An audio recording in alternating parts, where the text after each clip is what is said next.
৭৬-এর মা ৭৫-এ বেশে শব্দদূষণ নয়, শোভাযাত্রার ব্যতিক্রমী নিরঞ্জন মেমারি সুভাষ সংঘের। প্রতিটি ক্লাবে ক্লাবে সরস্বতী পুজো হলেও মায়ের বিসর্জনের সময় প্রায়শই দেখা যায় অতিরিক্ত শব্দদূষণ ও অসংলগ্ন গানের ব্যবহার। তবে এই চেনা ছবির বাইরে এক ব্যতিক্রমী দৃষ্টান্ত তৈরি করতে চলেছে মেমারি সুভাষ সংঘ ক্লাব।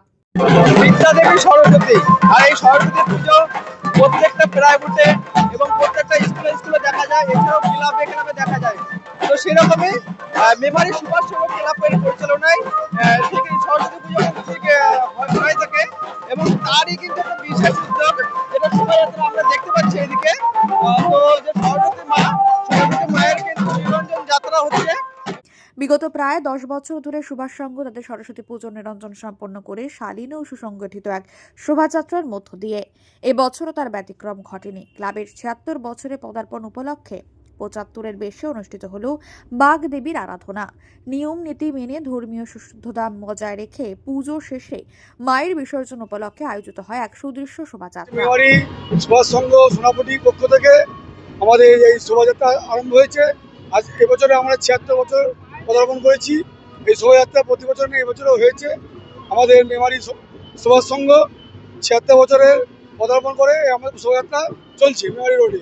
মূল আকর্ষণ হিসেবে কি ছিল? মূল আকর্ষণ হিসেবে 4 রকম ব্যান্ড ছিল আমাদের।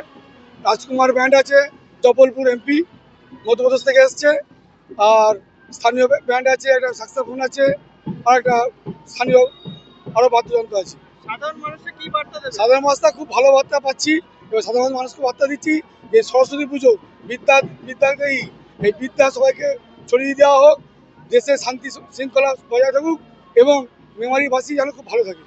আজকের এই র্যালিতে সাধারণ মানুষের অংশ কিরকম ছিল? প্রচণ্ড উপস্থিতি। আমাদের এই র্যালি দেখার জন্য প্রতি বছর রাস্তায় কাতারে কাতারে লোক দেখার জন্য উৎকীর্ণ হয়ে থাকে। ছাদে, বারান্দা, রাস্তায় দুধারে লোকারণ্য। সামনের বছর কি পরিকল্পনা রয়েছে? সামনের বছর পরিকল্পনা আরও আছে, আমাদের চিন্তা ভাবনা হবে আমাদের কমিটির পক্ষ থেকে, তারপরে আমাদের জানানো হবে।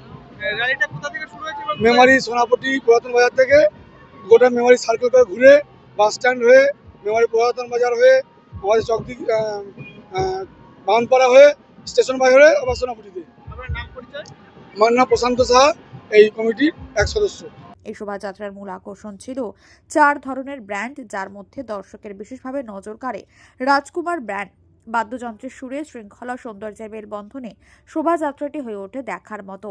শোভাযাত্রাটি সুভাষ সংঘ ক্লাবের সামনে থেকে শুরু হয়ে হাসপাতাল মোড় হয়ে মেমারি নিউ বাস স্ট্যান্ডে কিছুক্ষণ প্রদর্শনীর পর নিউ মার্কেট হয়ে পুনরায় ক্লাব প্রাঙ্গণে এসে শেষ হয়। গোটা পথ জুড়ে সাধারণ মানুষের উপস্থিতি ছিল চোখে পড়ার মতো। ভিড় জমি উপভোগ করেন বহু দর্শক।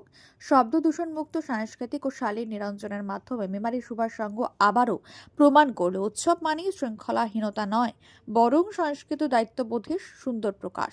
মেমারি থেকে ক্যামেরায় অভয় দাসের সাথে দীনেশ শীলের রিপোর্ট, মেমারি আপডেট নিউজ।